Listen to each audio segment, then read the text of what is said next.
Hello, and welcome back to the podcast. My name is Jed. Thank you for joining me here today. We are exploring today how Socrates got himself into philosophy. We have been discovering that there is a purpose to our human existence, and as we explored last time, there are two fundamental aspects to it. There are two fundamental aspects in what makes us confident that it's our purpose. It makes use of ousia and logos. Now, they are Greek words, but we need them to use them, so we are appointing them English words. I think the official dictionary lets in new words every year. I think guna was the word for this year, among others. Slop or AI slop was another one. Tells you where we're at.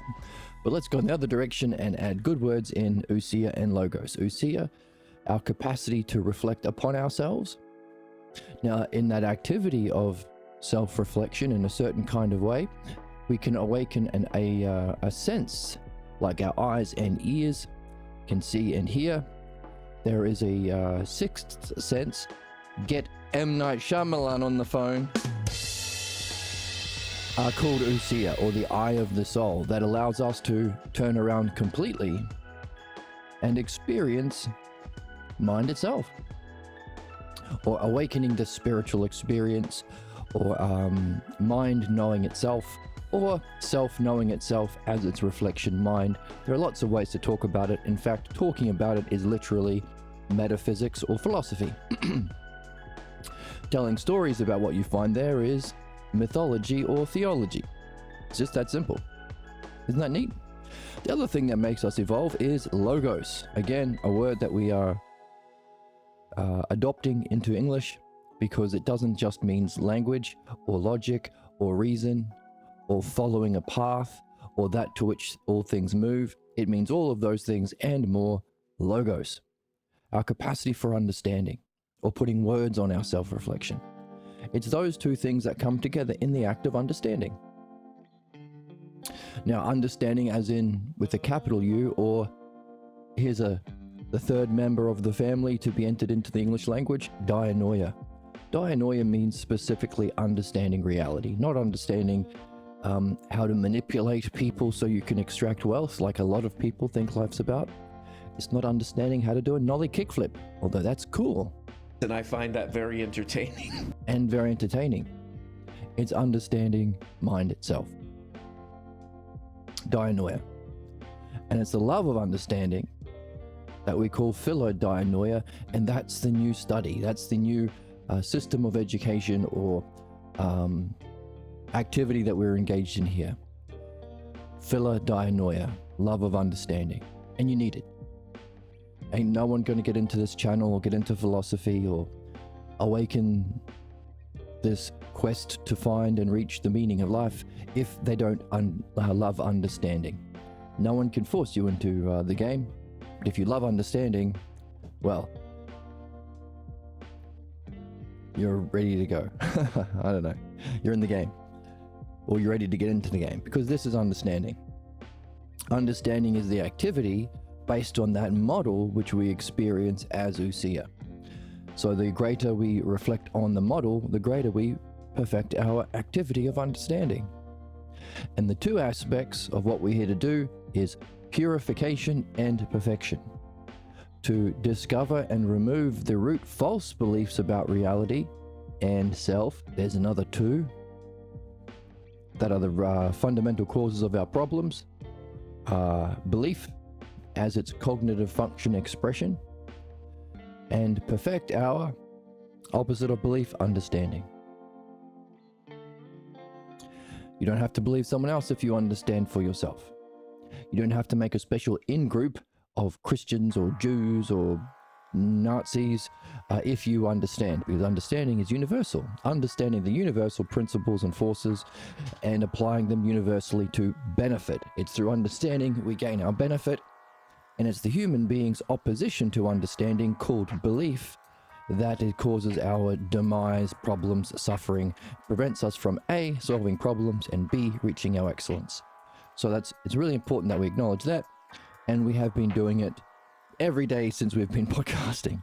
It's worth repeating because it's so fundamentally important.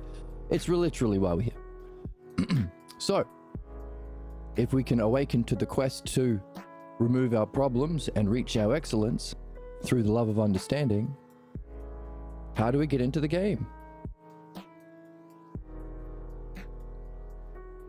If we all didn't get a fundamental false belief about ourselves and reality, that's the cause of our problems, there would be no opportunity for purification. Which lighting? This one. In other words, that force that opposes our own purpose, meaning of life, excellence, and what we need to solve our problems, that force that opposes our own benefit, we all have. We're all here to address a false belief we're carrying about reality or mind and self. Meaning we all have something that forces us or does everything in its power to block us from following the logos. Seeking and following the logos. So we're in a bit of a catch-22, aren't we? How therefore can we begin the game if our entire upbringing, our way of being, our family clan's way of being, where we got these false beliefs and negative roles and ways of being from, if all of that, if our culture, if our religions, if our political system, all based on belief, which again is ignorance and the cause of our problems, opposes the logos, opposes your own self goals to be a slave within the political, religious, or family system, opposes mind. You can't know the meaning of life. You can't know why you're here. You can't reach the mind of God. You can't be the leader. Politics is the same. Economics and politics is hard and confusing. Just don't use your mind. Do as you're told. And understanding. Of course, if you could explain it through understanding, you wouldn't need to believe the guy in the funny hat or the guy with the blue tie, religious or political authorities, or your own parents who want to pretend to be knowers. That's the impulse. The impulse is, so if we have not realized that we all have a false belief about ourselves in the world that motivates our life, we are stuck in that cycle of fate, looking for opportunities to pretend to be a knower, and as it's based on belief, in opposition to understanding, and understanding is what brings our benefit in those two ways, perfection and purification, that therefore pretending to be a knower through belief can only do harm. It can't benefit. It's literally, definitionally in opposition to that which brings benefit.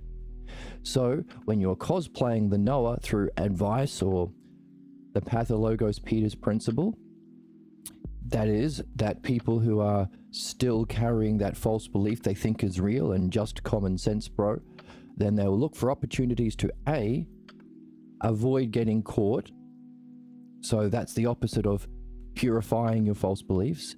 And B, the opposite of perfection, or actually reaching knowing, wisdom, being a good teacher or guru. What's the opposite of that? Pretending, cosplaying. So taking the act of hurting people through functioning via belief as a mark of what it means to be a knower. So while you can't benefit, you can sure watch those children suffer as you promote the Israeli Jewish state. You can still watch those Iranians suffer as you drop your American weapons on their head. You can still watch those American children suffer as the American politicians remove healthcare and Meals on Wheels and pediatric research and child lunch subsidies and everything that the people they're supposed to be helping, benefiting, they can watch them suffer as they do the opposite. That's the functioning or the inevitable conclusions of, or implications of, functioning through our belief, having not taken up our purpose to use our ousia and logos to reflect on our own lives, on our own cognitive functioning, on the effects of our actions in the world. And logos, the two together, use your self-reflection not with belief. Oh, well, I'm such a great Jew, I'm killing the most Palestinians, or I'm such a great Christian, I'm really making women feel bad for being the cause of sin, or I'm such a great MAGA, I'm really enjoying this putting a mask on and murdering brown people with impunity. That's not the kind of self-reflection we want. That's the self-fulfilling prophecy that people in belief use with a very, very shallow pool of ousia that they have access to, because belief does need some sort of self-reflection, but only very, like the kids' pool at the public pool where they all pee. It's the people. And she spit on him also. And there's spit in there too. They're completely lying to you. Yeah. They're completely lying. And also a shallow amount of logos. They can talk, but only enough to troll. Just say no to everything good and yell racist catchphrases. That's about it. At the extent. Now, human beings all carry, so that's looking at the extreme manifestation. But every human being is in this game, is in this fate. There is enough ousia and logos that allows you to reflect on and justify the false beliefs about self and reality that you project onto the world, and your way of responding to that projection to keep you bound to the family clan tradition. That's the human condition in our illness, and that manifests in that way that we've been talking about. Our purpose, therefore, is to realize this and develop the courage to follow the logos. That's the beginning of the game. To follow the logos is to recognize, hang on a second, I benefit if I don't just believe someone else, and if I don't just carry old beliefs, most of which I do not even know I'm carrying, a kind of solution to having been raised in a family clan based on ignorance, everyone. I'm actually better and happier, and I can function better if instead of carrying these beliefs and then dumping them onto the situation and being blind from what's happening, I actually know how to think for myself. I'm scammed less. I'm able to reach my meaningful goals. I'm able to use that understanding to reflect on the patterns that manifest as my problem cyclically, repeatedly, the repeated manifestations of a problem, to realize that there must be a cause behind this pattern. So it's only through understanding I can remove my sadness and problems and reach my happiness and success. I really love understanding. And it's through understanding I can also benefit others. So it is my highest functioning. So when you realize this, you develop that love of understanding that we need to begin the hero's quest. There has to be some inspiring force to get us up off the couch and start doing something. Now, that's a metaphor, of course. You can be lovely, sitting on a lovely couch and listening to this podcast, and therefore doing on the quest while sitting. It's fine. It's a metaphor. Something good, positive, inspiring to move us. So how do we awaken that? Also, what we've been seeing recently is this desire to seek and follow the logos, or love of understanding, is a necessary first step, or the kind of material cause that begins the game. It's also the virtues. It's the virtues that you practice. In other words, practicing loving understanding is the beginning. You don't have to be ready for that. You don't have to have a degree for that. You don't have to be a certain gender, race, thetan level. It's something you do in the moment. Love understanding. It's a practice. And the activity that follows that material cause, the activity cause, is reading. And that's what we do here. We read.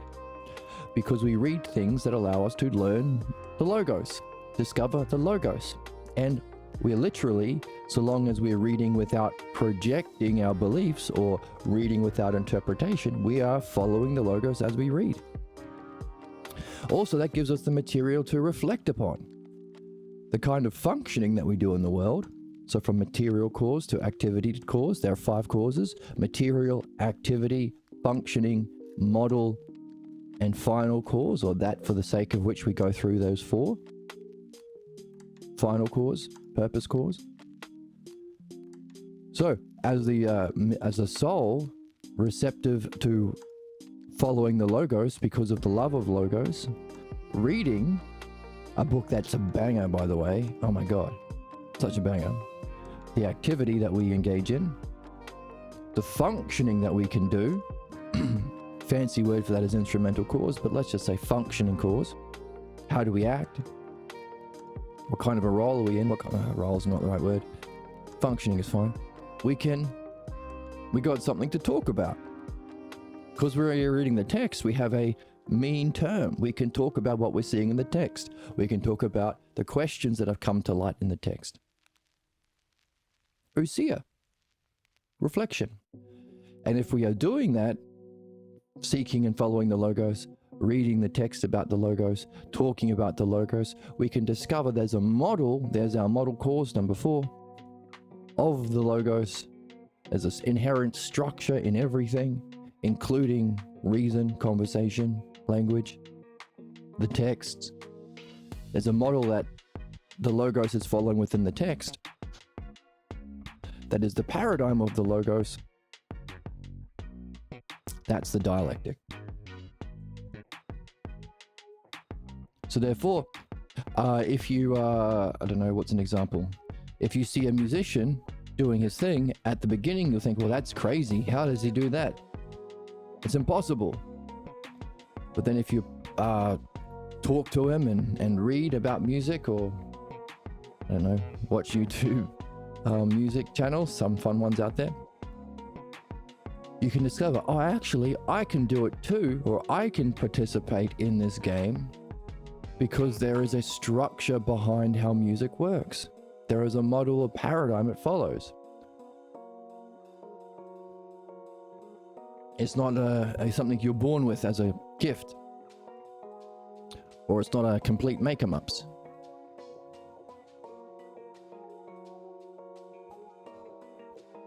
Learning the language is the same thing. Listen to a few French people talk and you're like, oh my God, that's crazy. How does that even work? Until you realize there are patterns and there's a model, and they're all following the same model, allowing them to speak French to each other. Ooh la la. Awesome, man.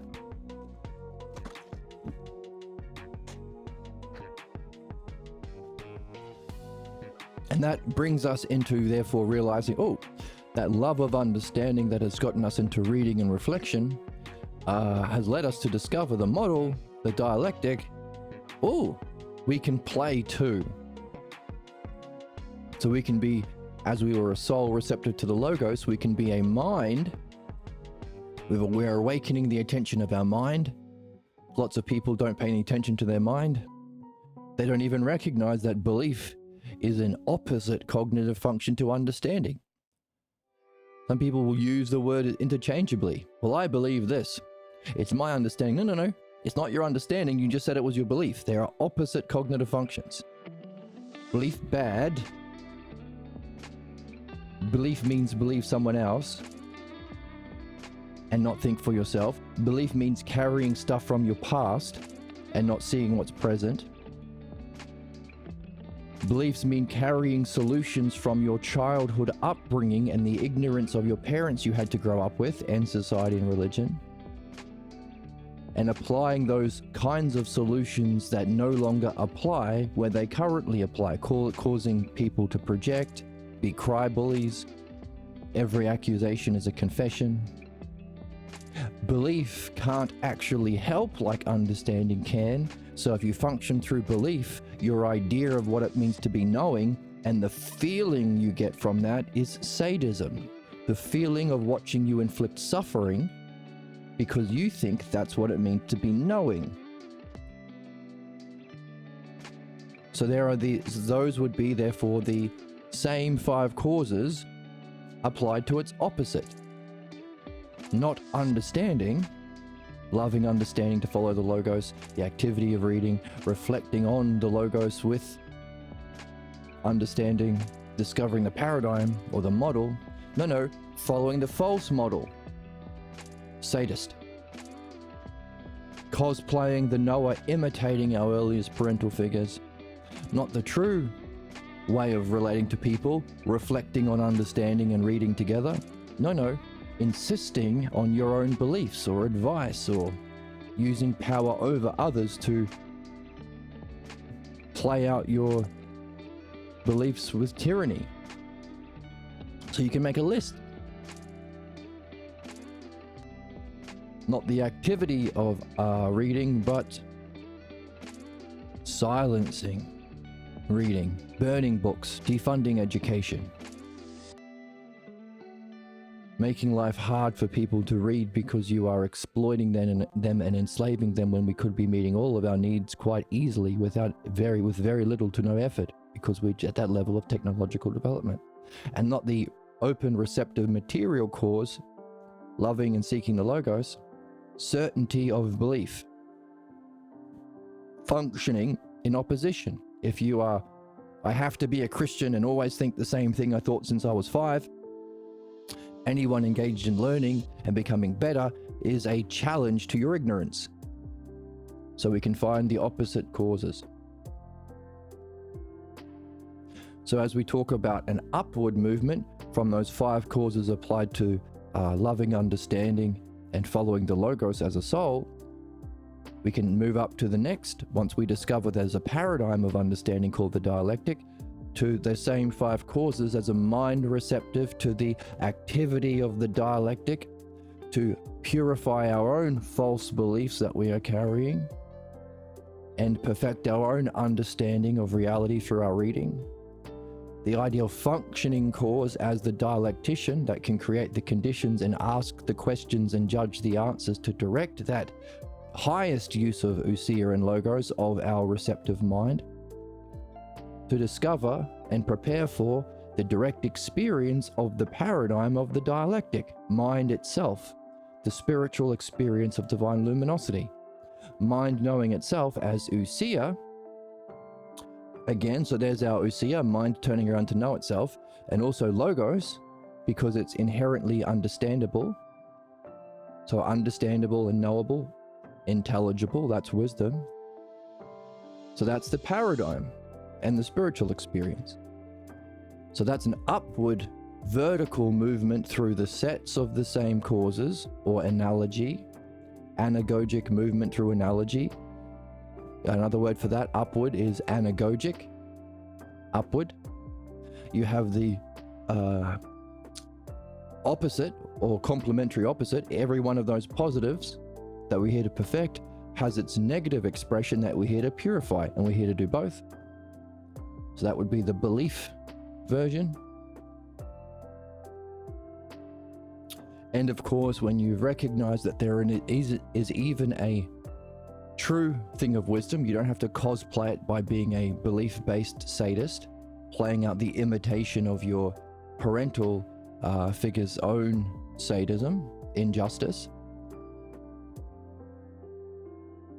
When you realize that there is a paradigm and it is even experienceable in ousia, you can ask the question, what is that? What is its cause?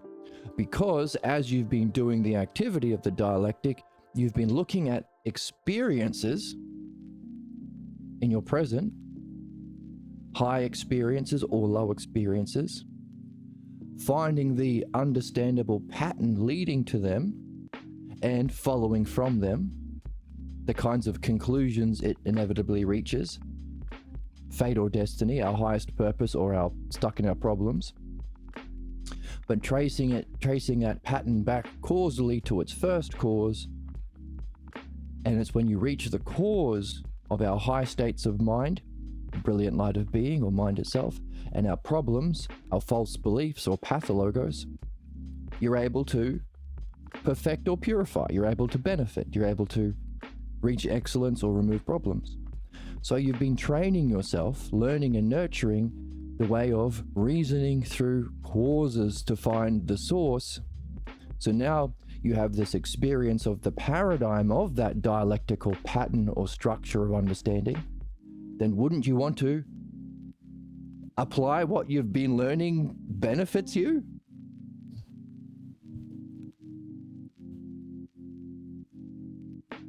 Wouldn't you want to apply it to the greatest experience and recognize that it must have its own cause, and by seeing the source or cause of that, you are benefited even most greatly because it's the most greatest experience? When you realize that, you can transition from mind to self. Because through our reading of Socrates and Pierre Grimes, masters of the Logos, they make that point many times. And they communicate that with lots of lovely analogies. Like, for example, the one that we are reading in the text at the moment. The self is like the sun, and we can experience its sun rays. That's mind. The luminosity of mind knowing itself, or intelligence itself, is like the rays of the sun. So, you want to get to the source. What's the self? What's the self that is able to experience itself in its shadow or sun rays or reflection? So everything we learned about the dialectic paradigm, mind itself, which is of course philosophy, the study of wisdom. Philosophia, the love of wisdom. Wisdom is the understanding and experience of that paradigm cause. That's metaphysics, that's philosophy, that's theology, that's mythology, it's all the same thing. Just that. So everything we learn about that, we're actually discovering is a message, or we're looking in the mirror. Everything you see in the mirror is a message about yourself, your own face and how you're doing your makeups. But it's not really you. It's a reflection, can tell you about you in a diminished form. So long as you know you're not flat like a 2D, there's 3D to you. As long as you know there are much greater functionings like your mind, your dreams, your will, your intelligence that isn't being able to see. So there are things missing, greater things in your mirror reflection. And so long as you know that some things are distorted, like your left eye will be your right eye. So long as you know that, you can benefit by looking in the mirror to do your lovely makeups. So too, analogically speaking, everything we've been doing in our love of wisdom and experiencing the greatest experience, we are learning about the self in a diminished way. So we want to know the real thing. We want to get to the prize, baby. So, through the dialectic that we awaken our ability to participate in through our love of understanding and reading, we can reach that for the sake of which a love of self. So now we are a self, as we started as a soul receptive to the Logos for loving understanding, a mind receptive to the dialectic for our love of wisdom. Now we're a self receptive to the greatest kind of Logos and dialectician, our dream maker. Our dream maker. To participate in the greatest, therefore, activity humans can participate in, dream analysis, leading to our greatest skill or art as human beings, a dream analysis dialectician or midwife, which should awaken us to the paradigm or model. So there's our material, activity, functioning, and model cause, the first four. The model or the wisdom or the knowing of self, know thyself. The kind of knowing or ousia and understanding or logos that's even greater than the oneness of mind. The pure one or the clear transcendent one, the cause of the greatest experience, having the ousia and logos of that greatest experience in it more fundamentally and more transcendentally. So kind of higher, even beyond everything we've experienced up till now, as the model or paradigm or map of self, knowing the self. So in all of the previous paradigm or model cores, it was a prerequisite to enter the next game. So I loved reading. When I realized there was a model of understanding, the dialectic, now I can play the dialectic. When I realized there was a model of the dialectic, pure intelligence or wisdom, now I can play the game of what's its cause, what's the self. Now as we reach the model of self through dream analysis and our love of, well, it's still a love of understanding, but it's understanding to know the self, a love of understanding and highest state of self, sometimes called phronesis, our ultimate state of our authentic self. We realize that there's a paradigm, and when we reach that, what does that prepare us to do? What's the fifth or final cause, that for the sake of which we've gone through this entire journey? The book is saying our journey ends when we join with something no longer of the race of man, but a higher state of being, or what would you call it? Expression of evolution, a higher entity, dimension, no longer of man, but that to which we have joined, we are calling the Dream Maker. Functioning as a dialectician, the art we've been developing in the greatest way. Functioning as a dialectician, the greatest functioning in the greatest way. Following the logos, our greatest activity in the greatest way. Reaching the model, the greatest model, the self, the cause of all other models. Relating to the greatest kind of receptive selves, those receptive to the logos of the Dream Maker. So,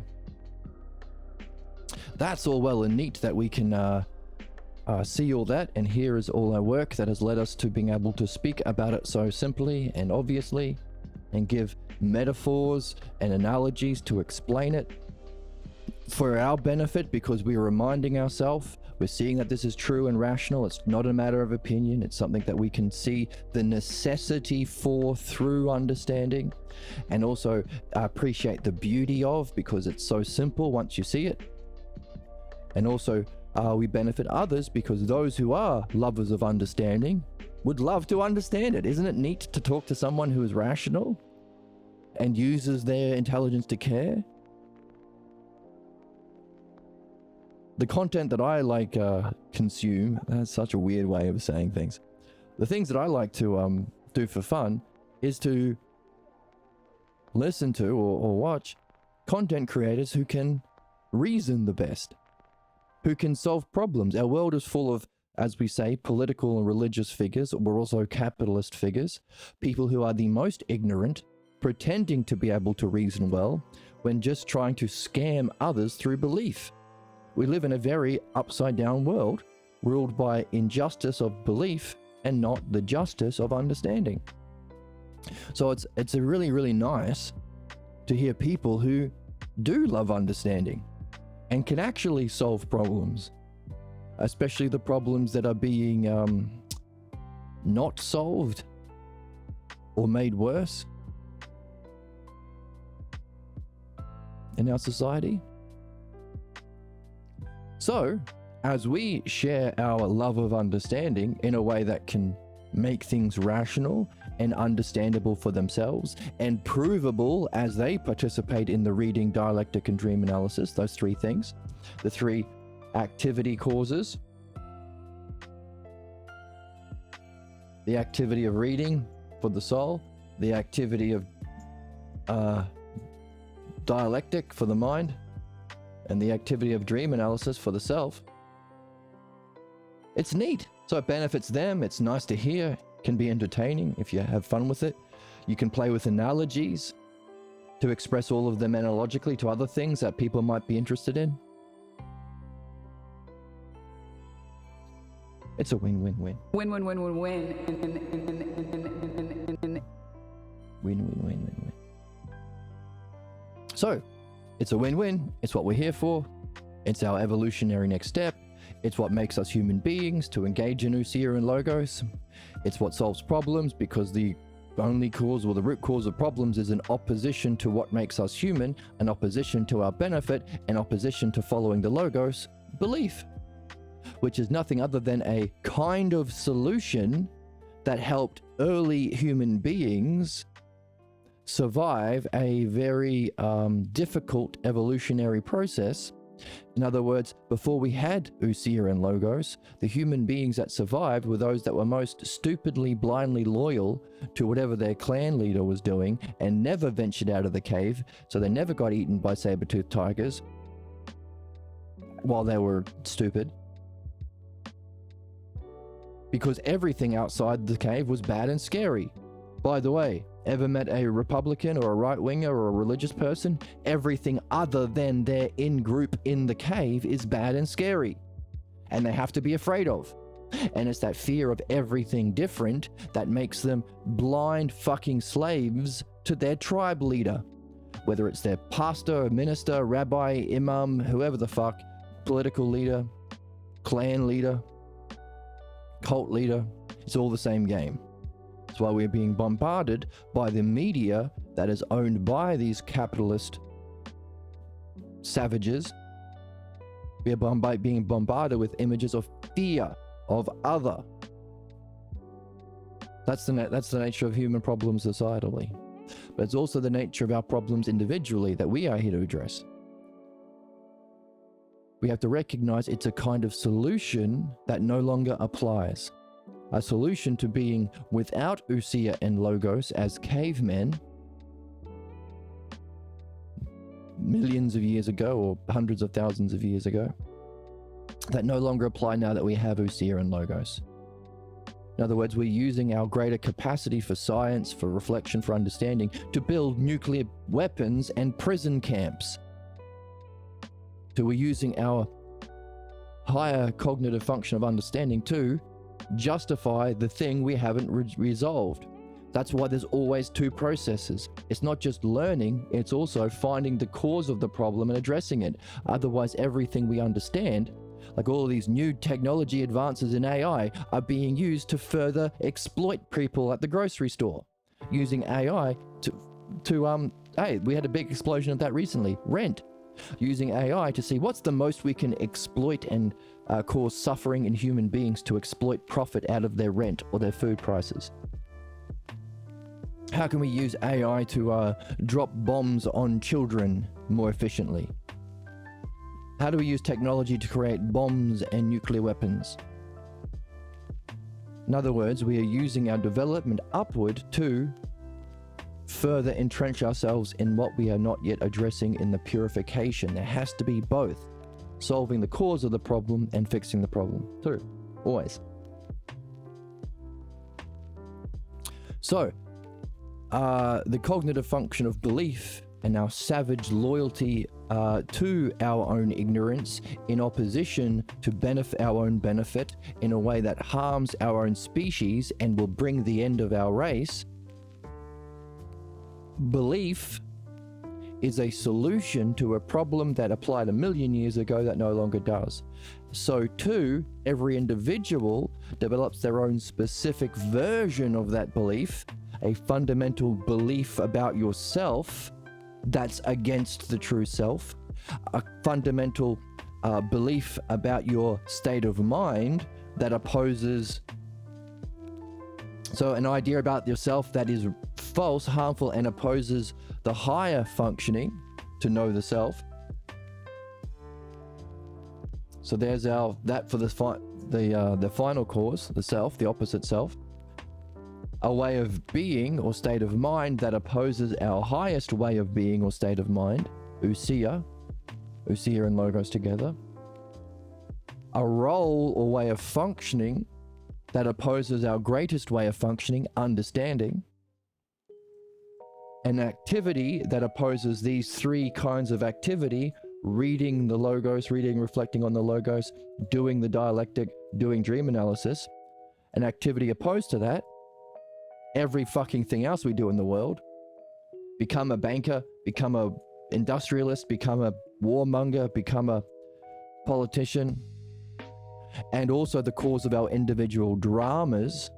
So that's the activity, manifesting the idea of self, the state of mind or way of being, the negative role or functioning, creating the negative dramas, activities, all the divisions, relationship problems, problems in every area of your life,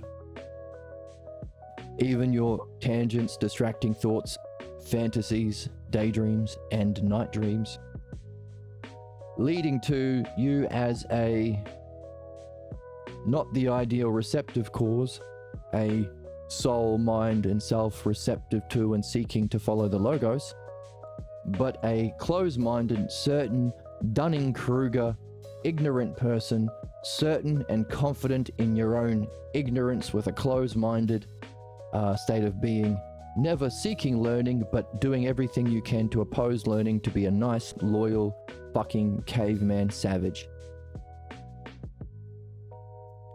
That false idea of self, way of being, role, activity, and terrible conclusion keeps you safe within the family state of ignorance. So our own personal versions of those 5 causes that are opposite, not upward moving, or horizontal, using analogies to talk about these same things, it's opposite,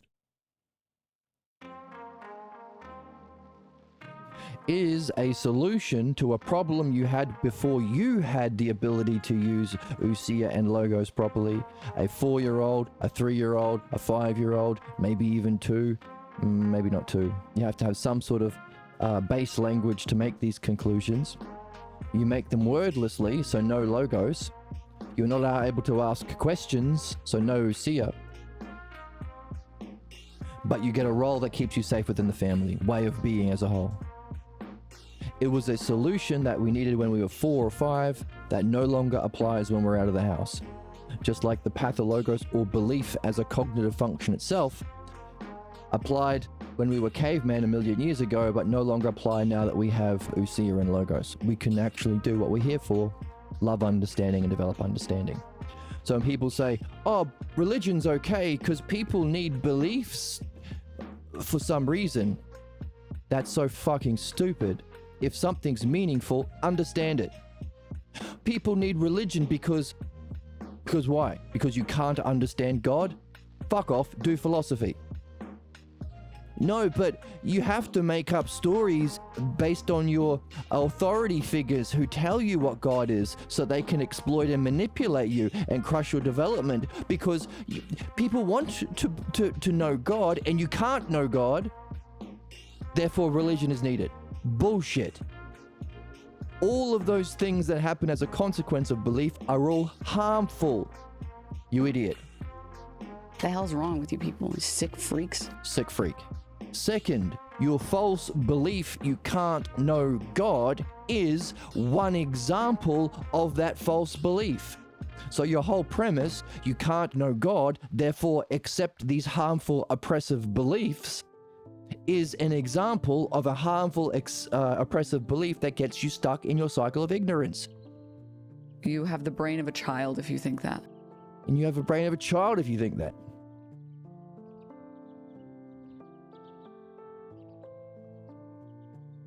Any question? Oh, people are too fucking stupid, so they need these terrible sexist, racist, genocidal beliefs to have meaning in their lives. Fuck off. If you think there's meaning in your life, understand it.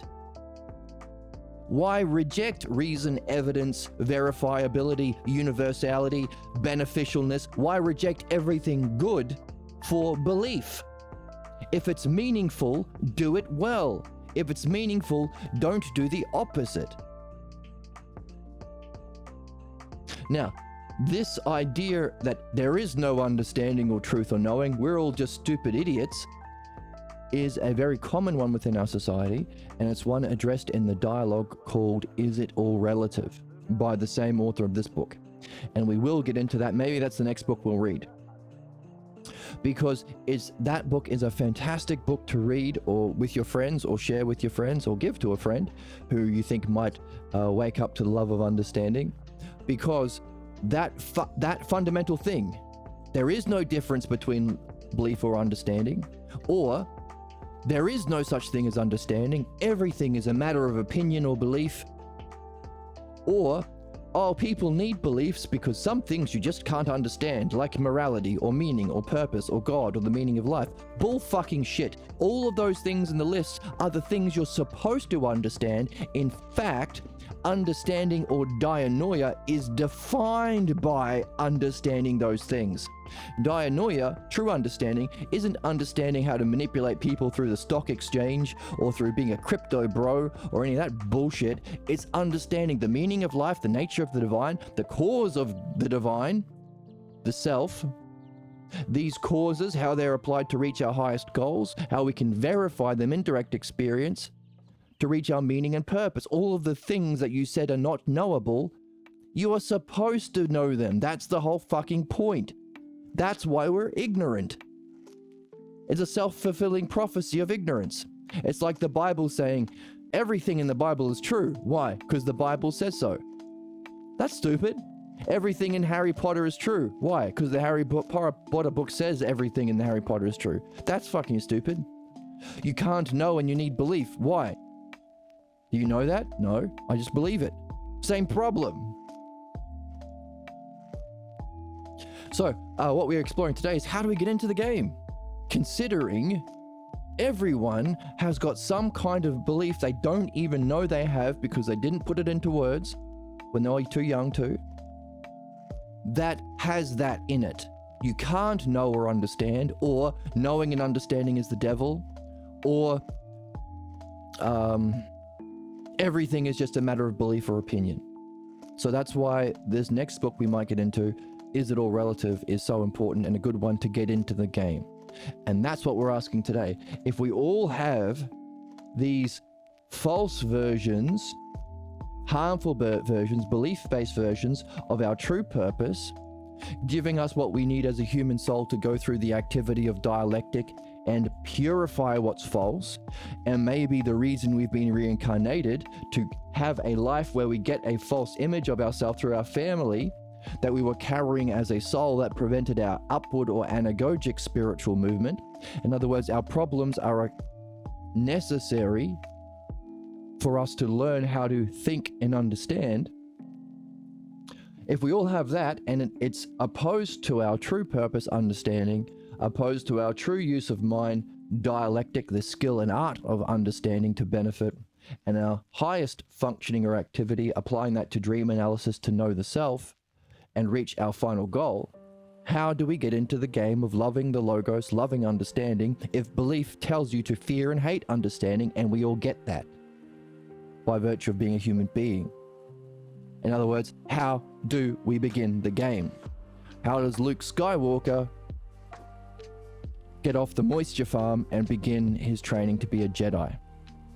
How does Harry Potter get out of the evil step-parents' basement to become a wizard? You're a wizard, Harry. How does Frodo Baggins leave the Shire to go on the journey needed to reach his ultimate cause? King of the Rings, Lord of the Rings. Same thing, the hero's journey. This is the hero's journey. Literally. And by the way, that's not me projecting it onto my own personal opinions, as, you know, a lot of red pill and right-wing grifters pretend their grift that they are using to exploit people through belief is the hero's journey. Bullshit. This is the real hero's journey. Literally, Joseph Campbell, who created the idea of a hero's journey by studying a lot of different mythologies, met with the author of this book, Pierre Grimes, and they had this conversation in I think it's Greenwich Village in New York. If you've ever been or lived in New York, maybe you know Greenwich Village. And he said, hey, by the way, don't you want to look at the highest expression of mythology?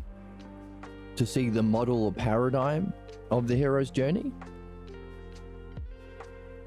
Why are you ignoring Socrates in the symposium? Why is the only thing in the symposium that you're paying attention to is an example of someone using mythology poorly that Socrates goes on to correct to create the true model of the hero's journey or mythology? Now we know the reason why Joseph wasn't looking at that, because it's the logos, and we're all blocked from the logos. The only way of removing the block of the logos is to do the dialectic. And you won't do the dialectic unless you've got the courage to read. And he's blocked from reading. The dialectic to remove those blocks is called midwifery. And the highest expression of midwifery is in dream analysis. So we know why Joseph Campbell wasn't doing it. What was Joseph Campbell's answer? He went, "Look over there!" And then he went, "Tuk, tuk, tuk." And he ran away. Of course he did. There are lots of stories like that. And a lot of them are covered in the first chapter of the midwifery book that we've read on this channel. I think we're 5 chapters in. We needed to jump over here because this book bangs the hardest. So, how do we get in the game? How do we begin our journey? The literal hero's journey. And by the way, not only did these two people meet, and the dialogue played out the same way we would expect it to play out, but we can verify it by talking about what's love of understanding, understanding universal principles. Therefore, the universal human quest. Universal principles, and what's a problem? Either not knowing the principles or not applying them universally. What's corruption within religion? Oh, we get to take all the money and abuse all the children, but if you do, you go to prison.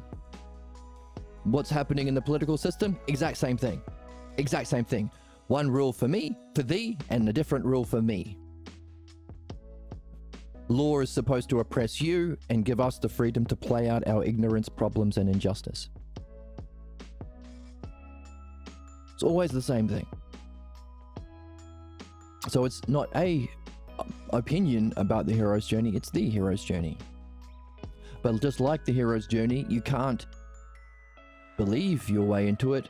You can't even understand your way into it. You have to actually apply it and see it and verify your understanding for yourself. By the way, that understanding and verification are the 2 aspects of intelligibility or wisdom. Knowing it, ousia, understanding it, both together is wisdom. So, once again, how do we begin the hero's journey? How do we start our quest? This sound means you're starting the quest. Well, that's where we are.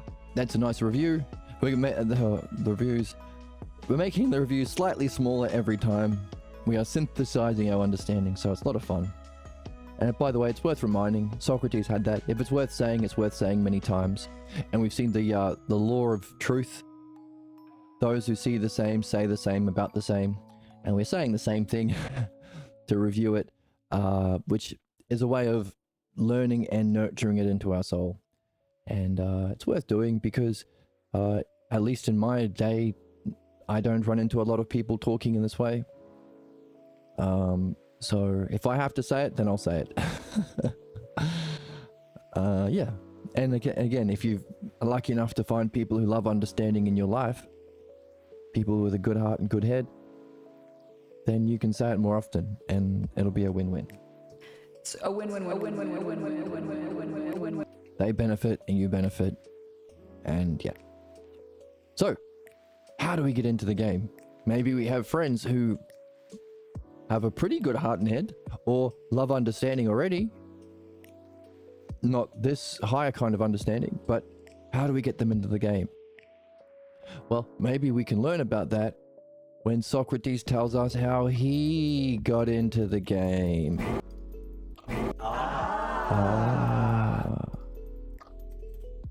Do a poggers. We will do a poggers. Thank you, Emma. So, oh, and by the way, we mentioned last time that our author has given us a quest, a side quest, to explore the ox-herding pictures to see if within that paradigm or the spiritual experience of luminosity, remember there are two, number one, mind, number two, self, or the penultimate and ultimate. Penultimate is a fancy word you can use to sound smart with your friends. It means second last.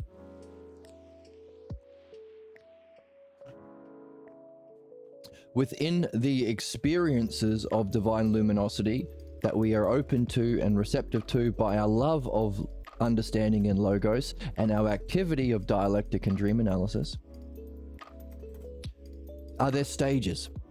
People have a glimpse of something non-physical, maybe a near-death experience or a yoga experience or a playing sport or dance. Sometimes people, when they're dancing, might find themselves having a out-of-body experience or a transcendent experience or an insightful experience or a flow state experience. Lots of ways. Of course, the ideal is the dialectic. Can you see a series of development? If understanding involves recognizing the parts or stages, recognizing how they're hierarchically arranged, recognizing how they relate to each other, how one leads into another, and seeing how they all come together for a greater whole, which we are doing literally here with these 5 causes, can we understand spiritual development? Our author says, look at the ox-herding pictures of Zen Buddhism, because they have 2 stages of ignorance and 8 stages of development. And the book gave us some things to look for. States of mind, actually a whole bunch of things. Look for let's read it.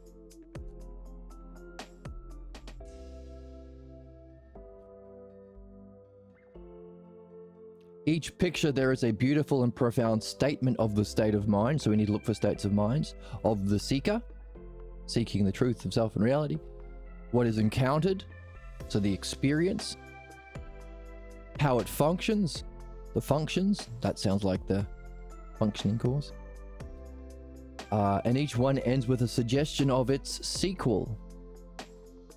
Or, again, the word sequel stands out, doesn't fit, does it? A suggestion of its next stage, so that as a whole, so remember our 5 causes, that for the sake of which is to be in the next stage. So we can look for the causes in them as well as those things. So it represents the spiritual life of man. Okay? So what are we doing? We are adding understanding to the system of Buddhism.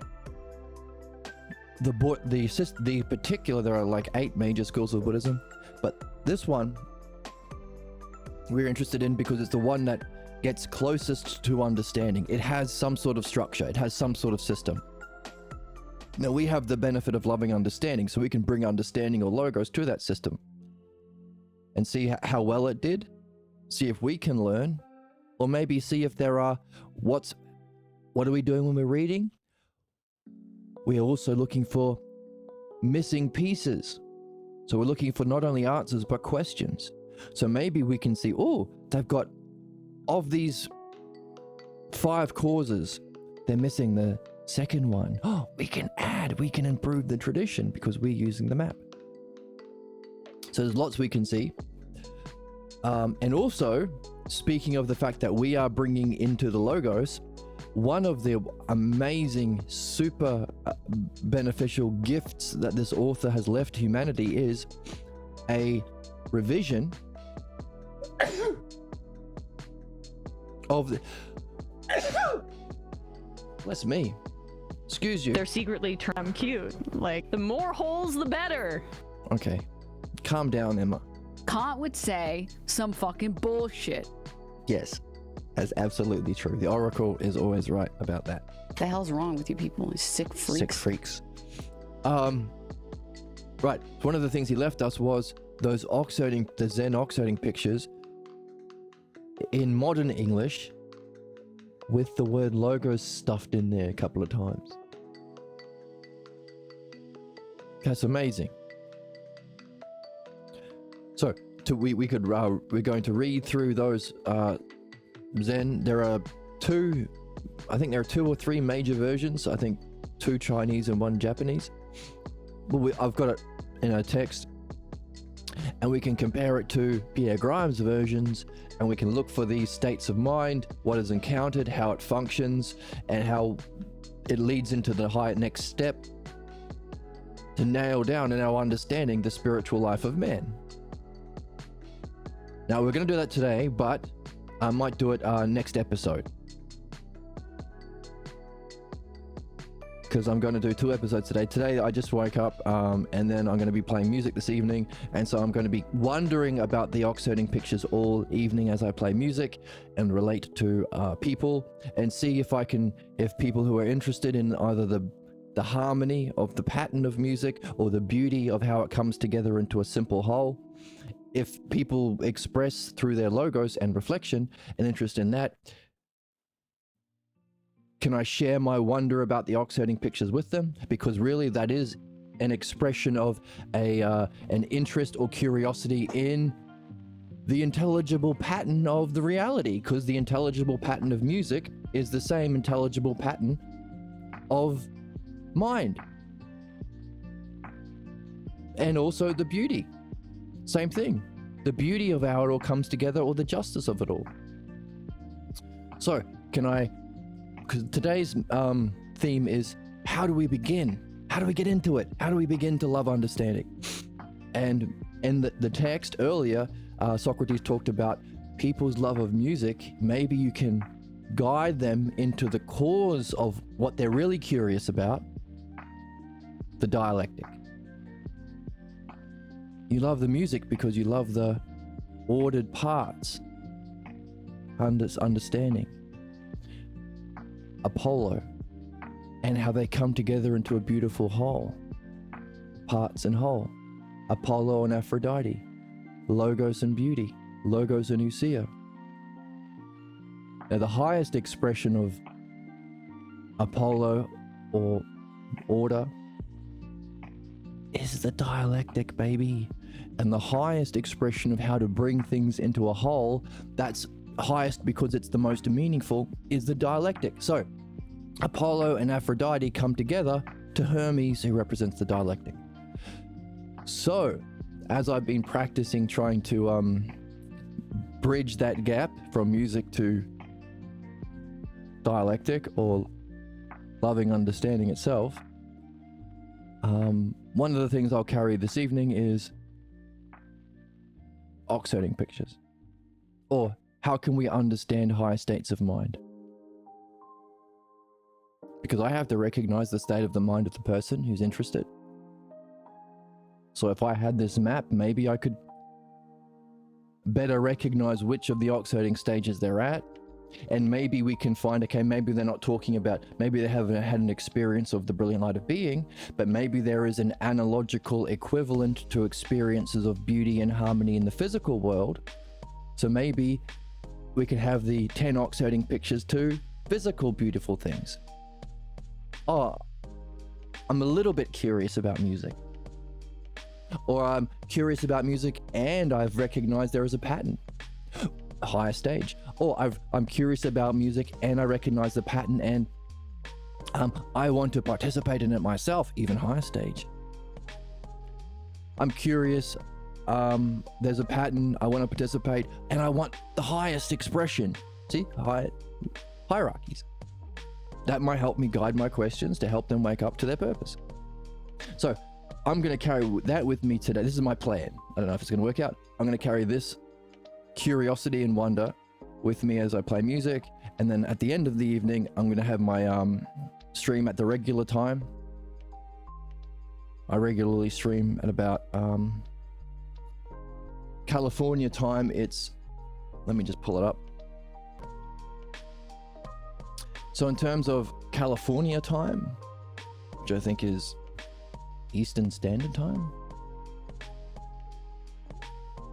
it's about, I stream at about 1 p.m, somewhere between midday and 2 p.m. somewhere in that time slot is my regular time. Right now in California, it's, what are we here? 3:30. No. Oh yeah. Wait. Yes. Oh, it's like 9:30 at night in California. So, because I'm excited about this quest and I maybe need a bit more energy because I just woke up, and I woke up and I was curious to read a little bit more. So I'm gonna have a double stream today, super mega, like a double dungeon if you like solo leveling.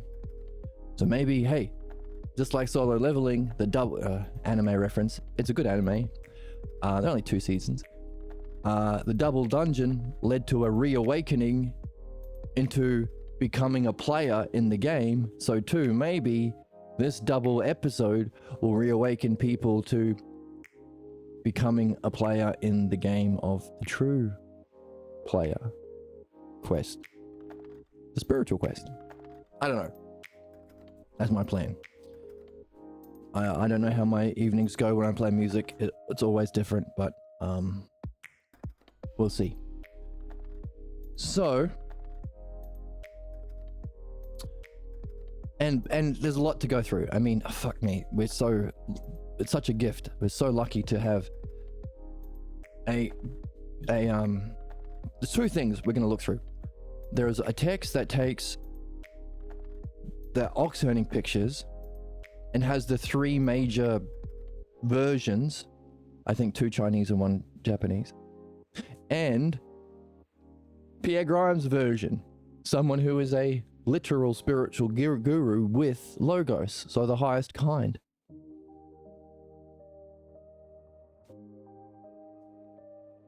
Amazing, amazing, amazing, amazing. If you love logos, this is like the highest you can apply the logos. Oh, so good. If you love understanding, you're in heaven in this dream. I don't like this dialogue. It's called a dialogue in heaven. There you go. Wow. Wow. So, once again, everyone. Honey, I will hold your hand while we read together. Honeys, I will hold your hand as we read together. Let's jump in.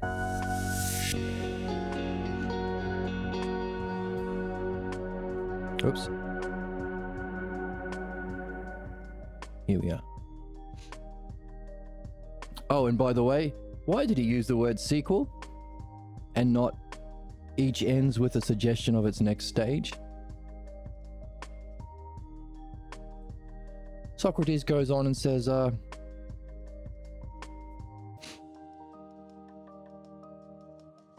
I do think it's time that I meet with these Zen masters to explore these questions that we have entertained in our discussion. So just as Socrates is able to lead Jesus from his glimpse of enlightenment, his transfiguration experience, using his love of understanding to reflect on his problems were caused by his beliefs, and he didn't get further into that experience and go beyond it to its cause because he didn't develop understanding, and the resulting problems within humanity is because we followed people like Paul who venerate belief, and not people like Mark and Dionysius who venerate understanding, causing crusades, disgusting oppression and abuse and murder and torture of humanity, subjugation of women, racism. All of our problems are caused by belief in opposition to understanding. So too, in the sequel, wink wink, wink wink, maybe someone can make a sequel to the book we're reading. Socrates can lead a similar dialectic to someone who's more advanced, a Zen master. Clearly without the logos, the dialectic, and without philosophical midwifery and dream analysis, they will have certain blocks because obviously that's just what's true, that's by definition, but they will be at a much higher starting place than Jesus. So We joked about if this book's called Socrates and Jesus, a Dialogue in Heaven, you can call the next book Socrates and Zen Master Phil, a dialogue in the sauna at the resort of Heaven by the Lake. And then after we made that joke, which was very funny, I think it's awesome. Jesus went ahead and confirmed our suspicion by saying, well, yes, I think someone should write that sequel. In fact, they should call it The Dialogue Between Socrates and the Buddha, which has much more of a ring to it than what we just came up with. So,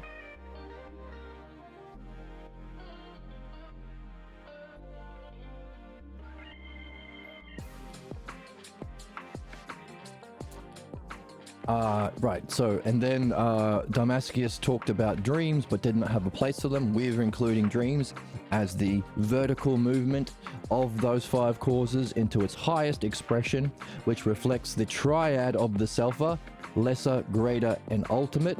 Remember, truth has expression in this triad. You can have the lesser, what's false; you can have the greater, what's true; but you have the ultimate, the principle of truth, that gives rise to this analogical expression. This is also the mean analogy that we need for learning, as Diotima, the ultimate, taught Socrates, the greater, so too he teaches us, the lesser.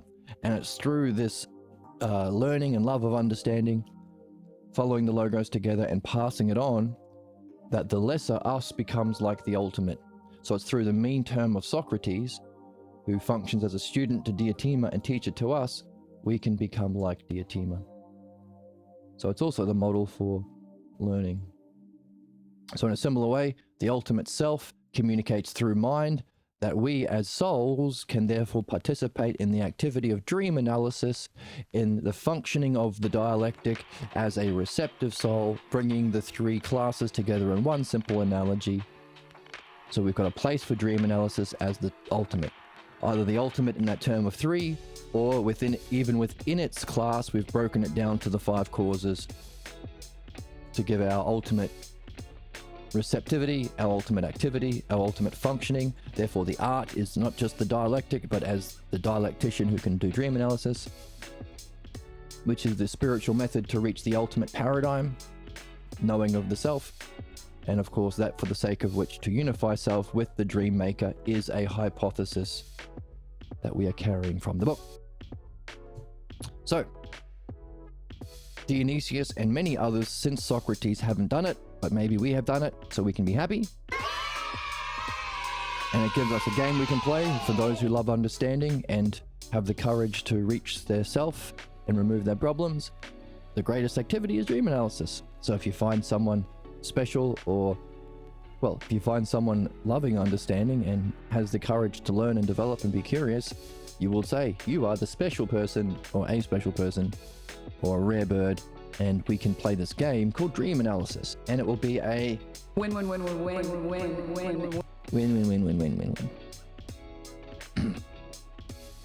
Right, RM? And I find that very entertaining. And it is very entertaining. It's a lot of fun. Right, Emma? Bless you. Excuse you. Bless you. Yes. Bless all of us.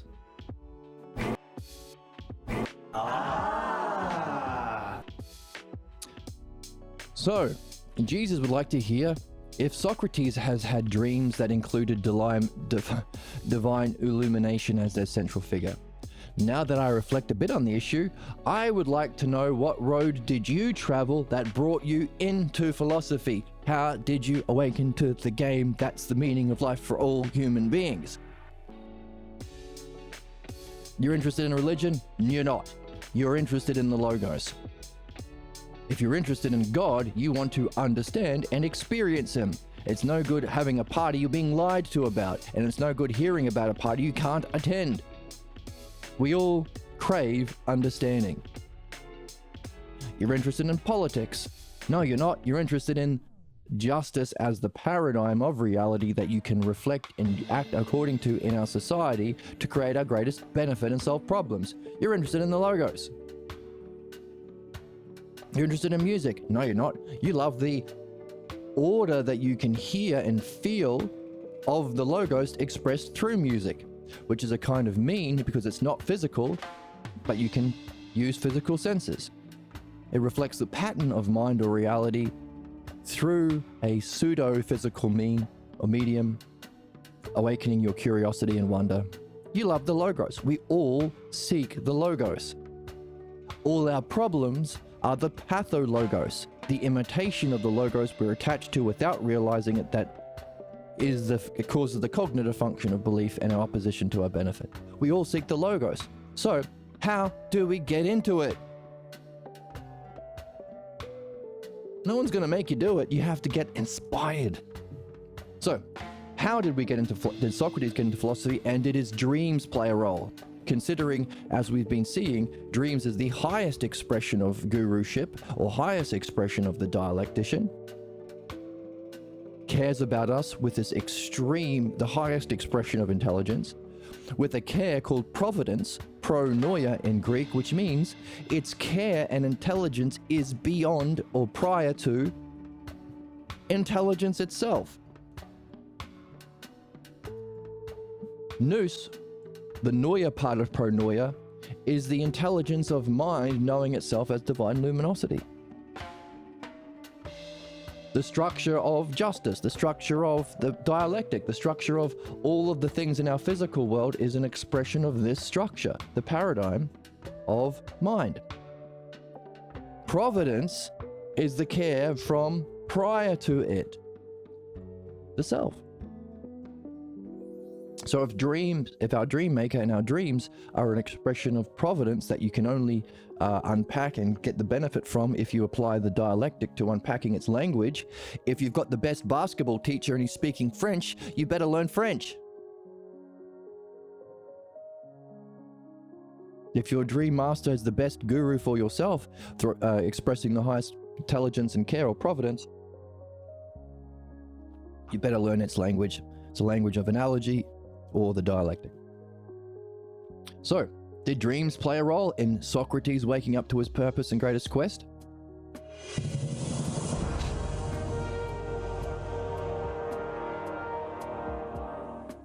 Let's read.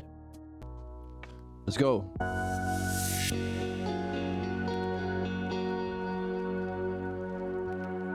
Jesus. I would like to hear from you if you have had dreams that included divine illumination as their central figure. Now that I reflect a bit on this issue, I think that I would like to know what road did you travel that brought you into philosophy? That's our question, hooray! And, quiet children, did dreams play a role? Interesting. So we've seen, as a consequence of this dialogue, can we posit that Jesus has been benefited because while he's talking about divine illumination, which is of course he has experienced in the story of Mark, the transfiguration, he's including dreams. Dreams isn't a part of his tradition or his religion. And in fact, it's the difficulty that even philosophy has had. It hasn't seen the place for dreams yet, probably. So, now that he's curious about, in the same way, right before this, the haters, the chorus said, I'm becoming curious about the logos and its link to perfection. Counterattack immediately after, remember, two things. You can't just get the insight, you got to address the problem that prevented the insight in the first place.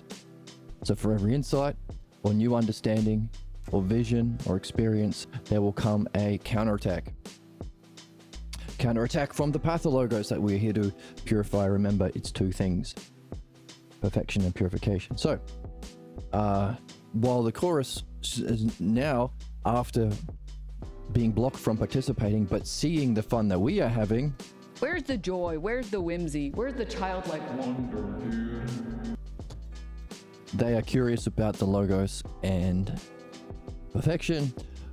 Jesus hasn't been reviewing his own dreams, but He's gained enough of this conversation to see the significance of dreams in that he is including it in his question to Socrates.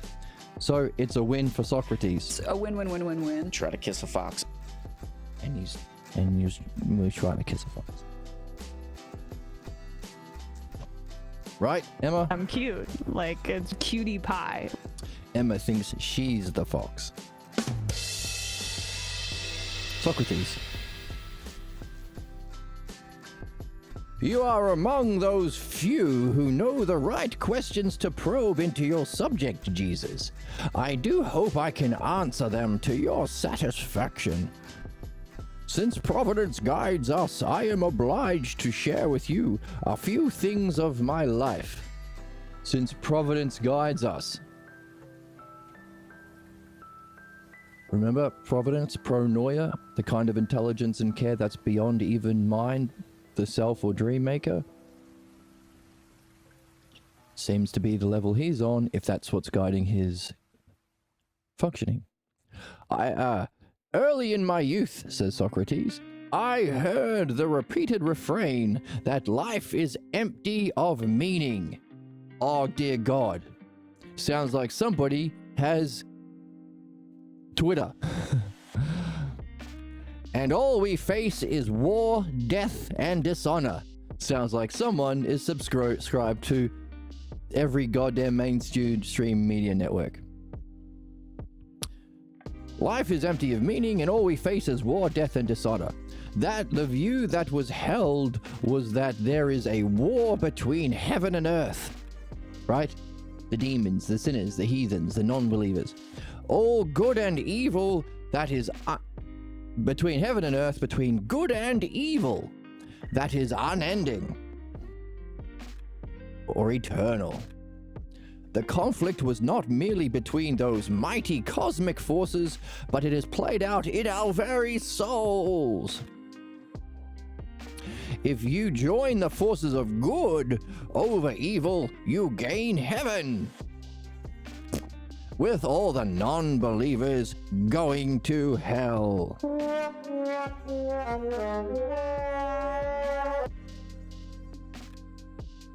Obviously, there was no place or role for meaning in this eternal conflict. Right? No meaning. You just believe that's fucking meaningless. And if it's eternal, what the fuck's the point? And if problems are not solvable, what the hell is the meaning in problems if it's just caused by evil? So this is a supreme trough of horse manure, but very, very common even today. Obviously, there was no place or role for meaning in this eternal conflict, and certainly there is no escape, no learning in belief. So believers condemn all those who oppose them, right? Only conflict. I had stayed with this early group since at the time there were no meaningful alternatives open to me. This is the channel. This is our channel. We're trying to provide a meaningful alternative to these lies and horse shit that reject meaning by rejecting understanding, by venerating belief and making sense of problems as some meaningless, unending, eternal conflict between good and evil, and what's good is actually what's bad, belief, and what's the actual cause of problems isn't belief, it's some made-up horseshit called evil. We're trying to share with people that that's garbage, and you can understand it's garbage, but there is a more meaningful alternative. It's called the love of understanding.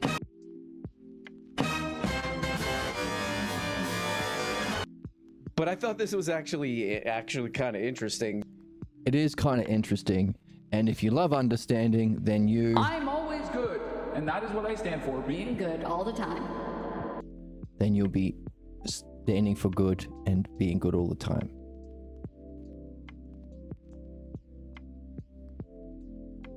If the oracle says it, it must be true. Absolutely gooped. And you're absolutely gooped if you don't agree. So, to share a meaningful alternative to ignorance.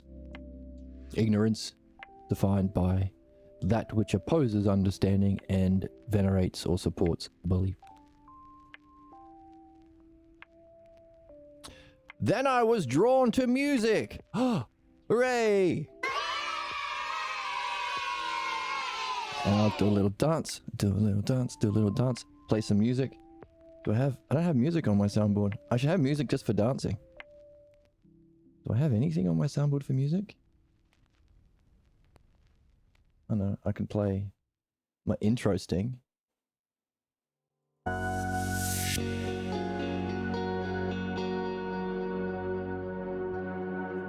That's not much of a song. I'll put a dance song on my soundboard. I'll do that today or sometime this weekend. That's neat. Because we were just talking about that. Carrying the question that I have today about what we've been reading with me as I play music and trying to... There's our reading activity. My question that I'm receptive to about the logos, carrying that as a question so I can function to reflect on that with people who are interested in music. Question about the understandability of states of mind, the Zen oxiding pictures. What would it be like to see and follow the logos through our higher states the same way we can see and follow the logos in music? And hopefully it will be interesting and I'll have lots to report on the next stream. So I like that. Because I'm seeking what's the highest purpose and meaning for music as a musician myself. I do seem a bit bright and shiny on the... who cares? So, I was drawn to music, says Socrates. Bring Socrates up. I became interested and later enchanted by it. Ooh, interested and then enchanted. Those reflecting what we saw about stages. I'm interested in music, now I'm inspired by it. Now I want to participate in it, etc. I found myself attracted to those musicians. Ooh. Boy? Attracted to musicians, Socrates. Oh my stars. I don't know if you know this, but like weird dudes exist everywhere. Okay, I was being weird. Wasn't I, RM? I think it's so awesome. Okay. I became interested and later enchanted by it. I found myself attracted to those musicians who were able to capture a beauty that moved my soul. Wow. Musicians that were able to capture a beauty that moved my soul. There was a creation alive and present in the moment. Whoa. Only to disappear nearly as fast as it came into being. Oh, boo. Here I could see that some musicians had reached out and were touched by something wondrous. Oh, so musicians had reached out and were touched by something wondrous. And this they brought into being from somewhere unknown, even to themselves. Ooh. I actually have been watching some YouTube shorts. One was a video by Noel Gallagher, I think, from Oasis, and he talked about the greatest song he made came to him and was finished in like 20 minutes. And there are lots of stories. I think John Lennon talked about Let It Be coming to him in all at once as he was driving home, I think. Chris Cornell's Black Hole Sun, same thing. No, he was driving, Chris Cornell. Oh, yeah, I think Let It Be came in a dream to John. And as, interesting, because sometimes you can get into a bit of a trance when you're driving home. Black Hole Sun by Chris Cornell came to him all at once, including The Strange Bridge. Interesting. And another feature they all say about that is they didn't understand it. They don't understand it, but it happened. That's fascinating because I had a dream about... I've seen a couple of songs all at once in dreams too. Anyway, let's not go down that road yet. But fascinating. Came from somewhere unknown even to those musicians. Where are our dudes? Come back, dudes. There, as I said to myself, there must be something few want to acknowledge. Well, if it's John Lennon, Chris Cornell, and Noel Gallagher, I don't think you can ignore it. They're in the probably top, I don't know, for me at least, they're in the top 10.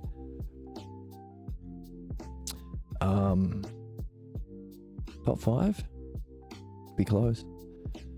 There was a beauty that I realized emerged from a structure. Wait. Okay. There's a beauty that emerged from a structure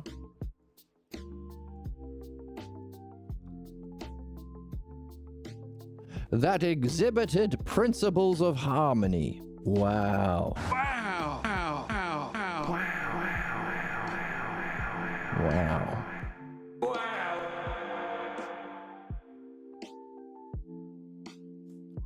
So beauty, the simplicity of beauty, the harmony of ordered principles. Harmony, I hoped, was itself a reflection of some higher and truly existing order and intelligibility. That's what we were talking about! Hooray! Whoops. Hooray!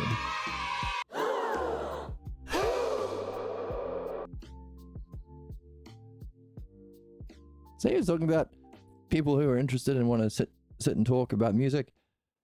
Can I direct them to the higher and truly existing, so in other words, being, truly existing, order,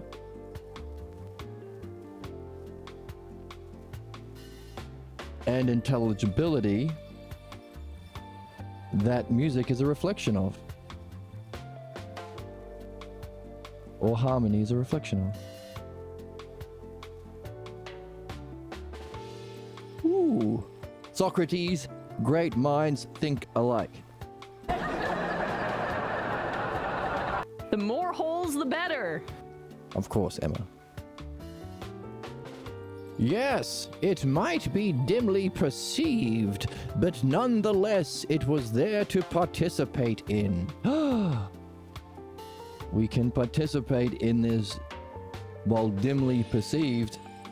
It's there, it exists, it's higher, it truly exists, of order intelligibility.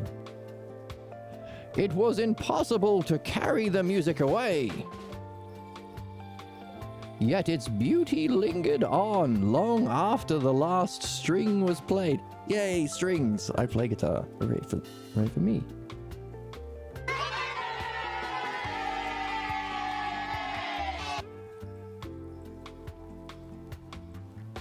I knew the beauty lingered. Let's highlight that. I knew then that since there is beautiful music, that beauty must foreshadow an intelligence to cultivate. We were just talking about that with reference to Jesus having an experience of beauty but did not cultivate it and instead retreated to his false beliefs and causing his pathetic and tragic demise. Got to understand it, got to cultivate it. Understanding. That's why love of understanding is our furnace. Love and logos, as Diotima would say. So beauty must foreshadow an intelligence to cultivate. Because beauty is the experience all at once, or in its simple form, or as a whole, the ordered parts or harmony within. One can wake you up to the other. You might come across a beautiful streamer, perhaps. And maybe not me, because my camera sucks. I'm using my webcam. And my lighting, I haven't worked out how to get right. But then because of how beautiful they are, you might wonder, what makes them so beautiful? Is it my mighty pecs? Not really, because again, my camera isn't good. Is it my massive guns? I rarely pose on the camera. But just trust me, bro, they're there. Or is there a intelligent order, or is there a, does their soul or mind participate in an intelligence in how they order, reason, think, reflecting a harmony that truly exists in mind? Is that what makes them glow, makes them special? So too for music, so too for reading, so too for your experience of luminosity, even if it's a glimpse or whatever, or just a high insightful state you've been in once. However you got there. Since there is beautiful music, include that, then that beauty must foreshadow an intelligence to cultivate. There must be two intelligent forces, as I reasoned, one glimpsed through music, and another. Oh my goodness, hang on, this is awesome. And another more profound, waiting to be discovered. Ooh.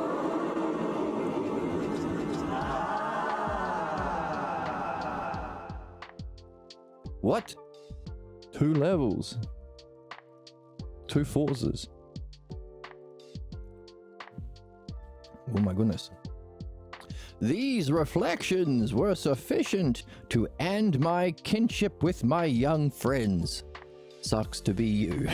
Sucks to not get on board with Socrates if he was your friend and follow the logos with him and stay loyal to your old ways of being and lose a friend like Socrates. For you guys, past friends of Socrates who didn't get on board, sucks to be you. Oh my fuck. Oh my fuck. Finding no kinship with this group, I was open to seek other views, more akin to what I had found through beauty. Ooh. Everything changed when I heard someone at the Agora mention something that seemed so strange to me, yet it had an instant acceptance as something that must be true. Ooh.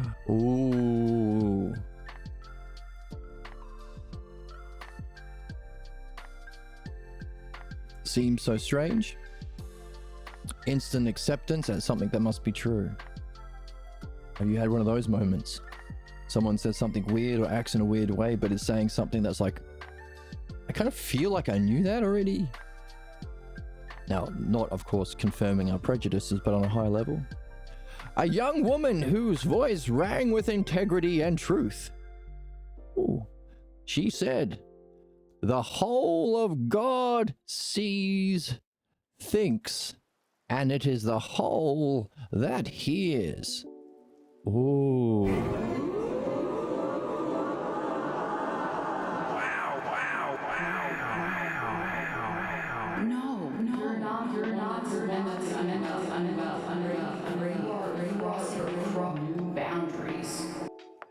Wow. I like that. I recall vividly that it caused me to turn about and wonder.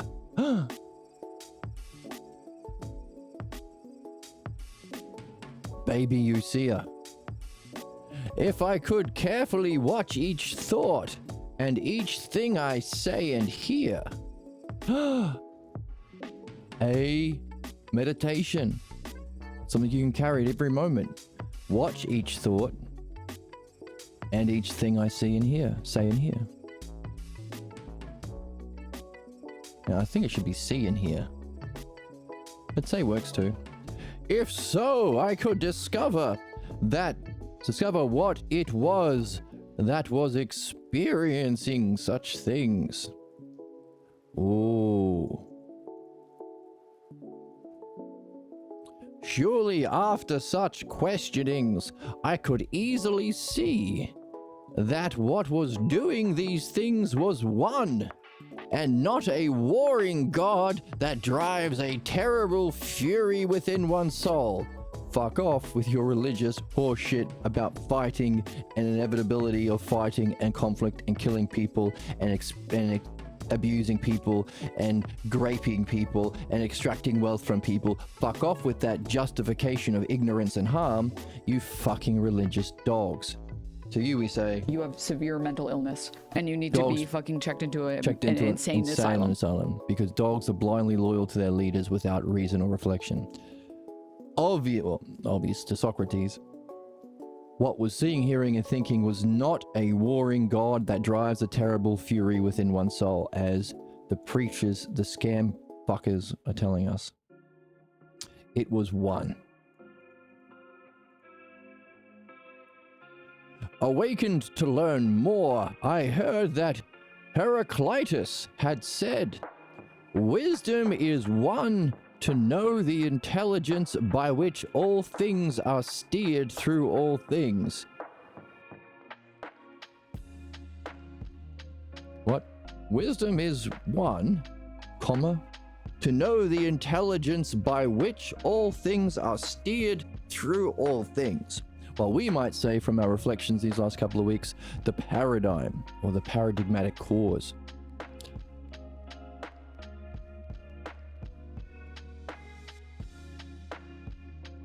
So it fits with our map, right?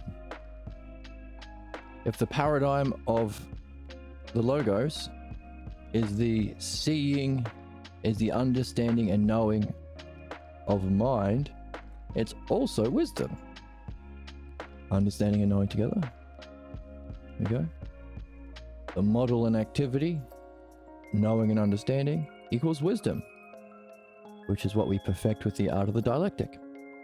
And that which is doing that kind of thinking and seeing and hearing in this realm or the physical realm, the greater and the lesser, being and becoming, mind and the physical, is something that's one or the one self, and not at war with itself. Fits our maps.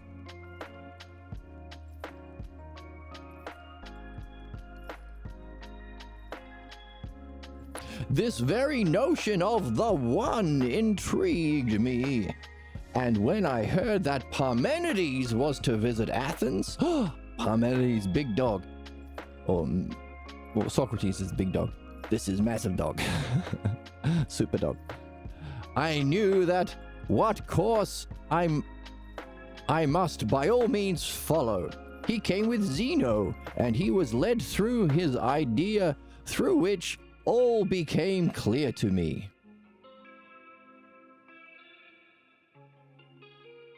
His idea of what, the one? For what else was left for me than to see what he saw, to realize what he brought us to see, his method.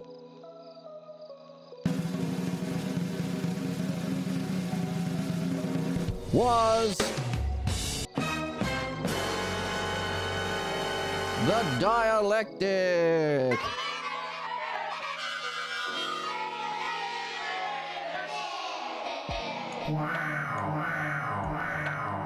Wow.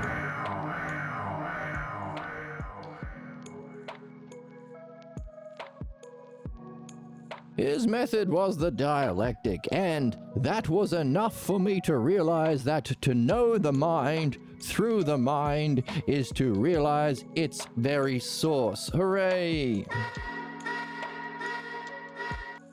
Well, that was. Why hooray? Because our hypothesis was that the source or model or paradigm, or as Heraclitus said, the that by which all things are steered, is the source of mind. So the source of mind, or mind itself, we are hypothesizing, is the model cause of the dialectic too. So the very source of the dialectic is to know the mind through the mind. That's ousia, mind knowing itself as the paradigmatic cause or model of mind. Or wisdom. That's also wisdom. See how handy these 5 causes are? Just 5 causes. Just that's all. Just that's all. You can understand what Socrates was doing. See? He's telling a story that could be confusing, but every stage we can... Oh, that's this part of the map. Oh, and we also hypothesized that earlier that there may be the ox herding pictures that describe the stages of enlightenment that you could apply analogically to the physical world and stages of waking up to there being such a thing as meaning, beauty, or harmony.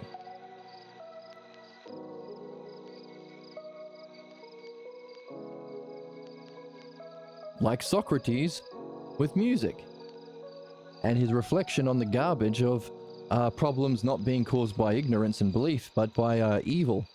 And you can't solve it, you just have to kill old people who look different than you. Fucking stupid. But it's the way that we are taught in our fucking bullshit society based on ignorance. The kinds of people who would kill a Socrates and listen to a Donald Trump. Disgusting. So disgusted. You just blow in from stupid town. You have severe mental illness. Dumbass. Dumbasses. Right, RM? Awesome, man. These absolute dullards, borderline chimps who want to kiss a wanna fox. kiss a fox.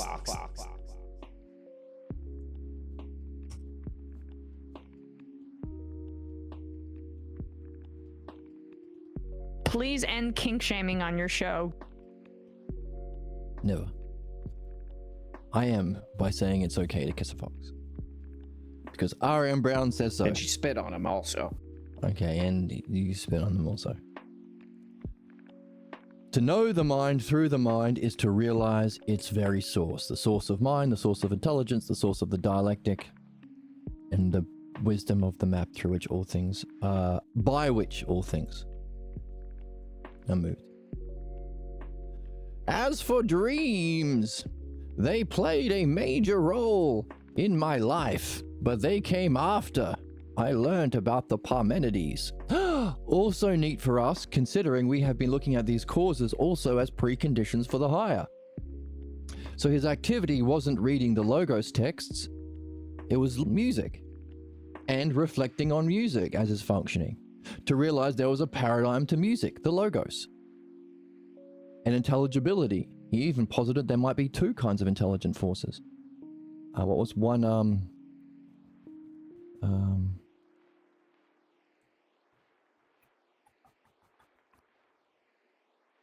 There's beauty that emerged from structure. So there was a structure. He posited the paradigm or model of the Logos for that structure.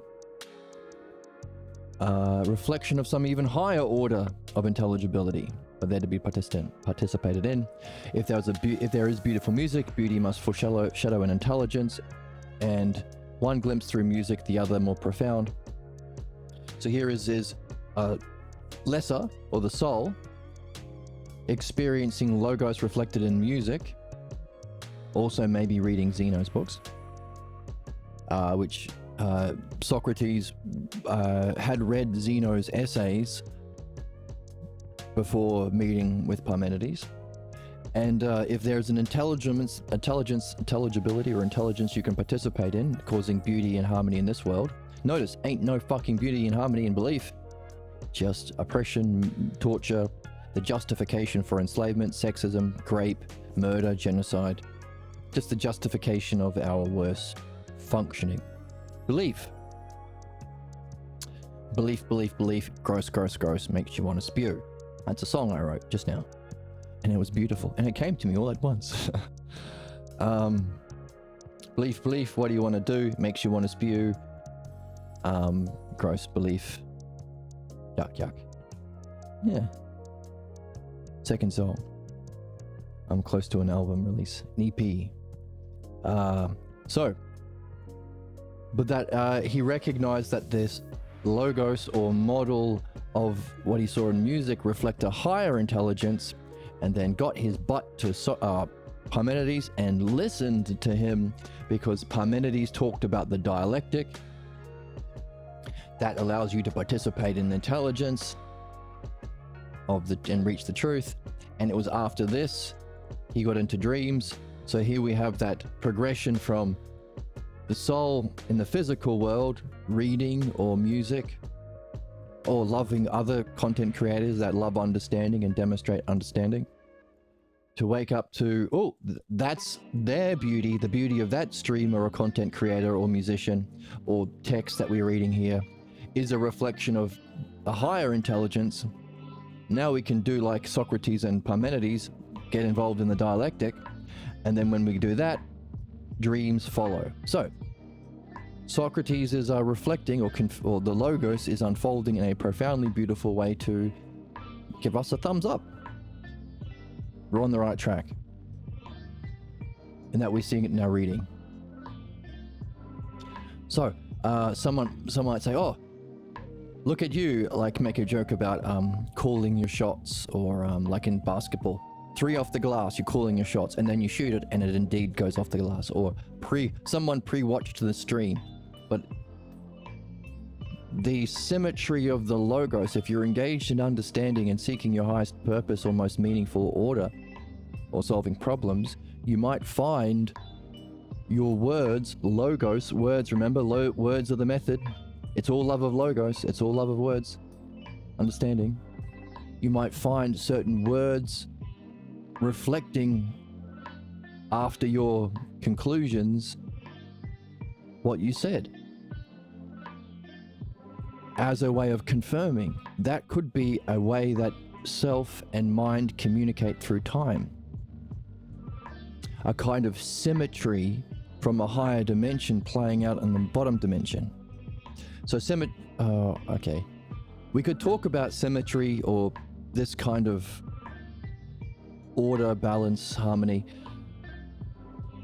affecting our physical world dimension from a higher dimension in that kind of a way, but that would be a whole nother episode to itself. But keep an open mind. Maybe when you notice something reflected that you've just said or confirmed in your attempt to understand and function in an open, curious state of mind, seeking understanding and following your own conclusions, that could be a confirmation you're on the right path. Or, yep, got it, brilliant. So maybe, because we've seen that a few times as we've been reading, we do all this work, put these things together, try our best to match the mind of the book, Socrates and the author, and ideally the mind itself. And then we read on, and a few pages later or a few paragraphs later, we get a little confirmation, a little thumbs up. So that's pretty neat. Something to be alert to, maybe, if you want to follow the logos, and if that's what the logos is. So, dreams came after the dialectic, which came after reading and reflecting on music, or participating in wondering about music. Oh, and also the kind of reading of excuse me, Heraclitus talking about wisdom, that reflects the logos. He'd have to read it or be there to listen to it and reflect on it. And also the lady who said, the young woman whose voice rang with integrity and truth. Oh, how lovely. The whole of God sees and thinks, and it is a whole that he is. So there's our soul reflecting on logos, either in music or these kinds of quotes from the text or from people, leading into Parmenides and dialectic, leading into dreams.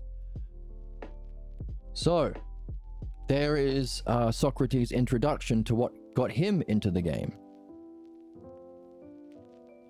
Which means if you have friends that you care about and want to benefit them, maybe meet them where they're at. Are they at the stage where they're curious about, or they become interested in a harmony and beauty of intelligence in things that are said, in music that's played, in quotes from texts or reading?